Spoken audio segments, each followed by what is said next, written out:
So we've all played Arc Raiders, if you're interested, at least so far. It's very, very good. It's tremendous. And, you know, I think its success is a very good thing for the industry. For one, because it allows a smaller studio, Embark, to come out and go head to head with some behemoths. And I think that's good, because the only way games and franchises like Call of Duty end up changing anything is if there's serious competition. Same with like, you know, Bungie with Destiny. So I think competition increasing is really, really good. And they do a lot of stuff players have asked for from a lot of other games that those studios refuse to do. Like, for example, Arc Raiders has many viral clips going around because of proximity chat specifically. And that was something that back when we went to the marathon preview event, they said they weren't doing because they were afraid of toxicity. And then you see it in Arc Raiders. It's helping the game blow up in popularity. And all of a sudden, games like Marathon are working on adding proximity chat. And it's because of the competition. If Arc Raiders did not launch this year, and if it wasn't a thing, they would not even bother with proximity chat because they're like, no, screw you. But because there's competition, it forces them to work on a feature everybody says is kind of a must-have. But what's also really good is that when these companies are, like Embark, are run by non-massive giga corporations with outrageous demands for performance, which is the whole thing. Allegedly, Xbox has been mandated to hit 30% margin on their releases. They want 30% margin across the business, which requires them to crank up the monetization, crank up the everything within the game in order to try and get that 30% margin. They just got to milk more money from you. But what is happening with Arc Raiders? Well, they issued an update on November 12th. This is crazy. So it's, you know, a few days old, but I just wanted to share this and highlight it because it's so insane. Look what they're doing. Okay. For one, they say that they're prioritizing duo matchmaking. They actually have been prioritizing it behind the scenes, so people might not have noticed it, but they want to put duos together with other duos so that, you know, if you're playing with two players, you're not getting curb stomped by parties of three. That's just cool. But look at, this is what's insane, okay? Store cosmetic prices. This is, again, coming from one of the most successful games of this year. Are they doubling down? Are they getting more greedy? Are they raising prices like a lot of other companies will? We've heard your feedback. We've reviewed our prices and made adjustments to lower prices where applicable. Revised prices will go live tomorrow, Thursday the 13th.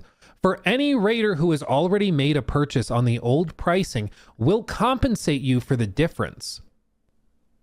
They're lowering prices and then refunding people with Raider tokens the difference. What? You can do that? A lot of other companies would be like, it's impossible. We can't possibly do that. And then all of a sudden they're just like, yeah, we're going to do that. Why not? Sure. There you go. This is why competition is good. This is why supporting hungry developers who are just really passionate is a good thing.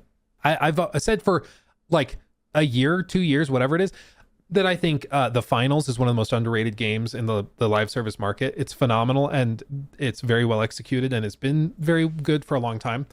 And the same company now is doing Arc Raiders, finding tremendous success. And instead of continuing to milk people as best they can or raising prices or any of this, they're lowering prices and offering refunds automatically. Not even offering, they're forcing refunds on you if you happen to buy something with more money than it currently costs after the reduction.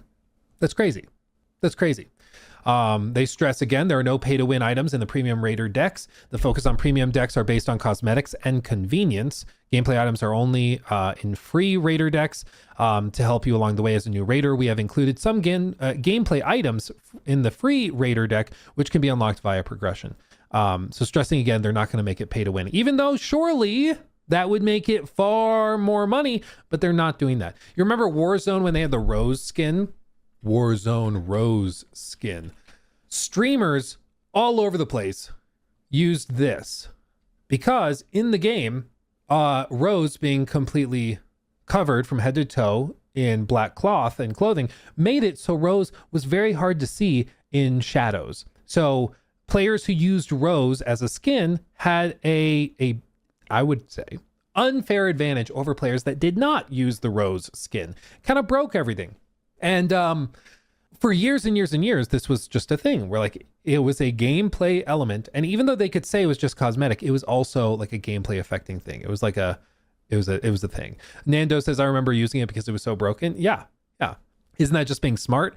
Well, I mean, you could say that about any gameplay affecting thing as well, where it's like, well, the gallantry is a gun that dropped. If you remember that Warzone, the gallantry. This was like peak Warzone fame, was when the gallantry, the 2021, it looks like. This gun, this thing was goated, okay?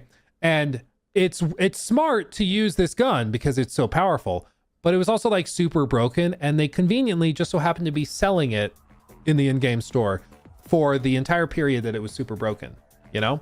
And they could say, well, it's mainly just cosmetics, and it's also like, yeah, it's attachments, but you can get all the attachments through gameplay, through grinding out multiplayer and stuff. It just takes like, 40 hours or whatever. But yeah, it's also for sale, sure. But it was always funny how the one that they sold just so happened to be the broken one as well. Isn't it so funny how that works? The most broken one happens to be for sale constantly. Dude, this is like OG Warzone. You're not seeing ridiculous movement. You're not seeing the bunny hopping sweats and stuff. Oh, these were the days, man. These were the days. Old school Warzone. It's nothing like this now. Nowadays, it's so toxic. It's very dumb and very annoying. Anyway, but I just wanted to call that out and give them credit, because it's absolutely crazy to see a company that it has an amazing success on their hands. They're actually going forward and literally paying it back, paying it forward even to their community. That's awesome. I love to see it. It's so refreshing. It's just wild. It's so good to see. So props to Embark. Shout out Arc Raiders. It's awesome. Awesome to see. So 2 thumbs up from me.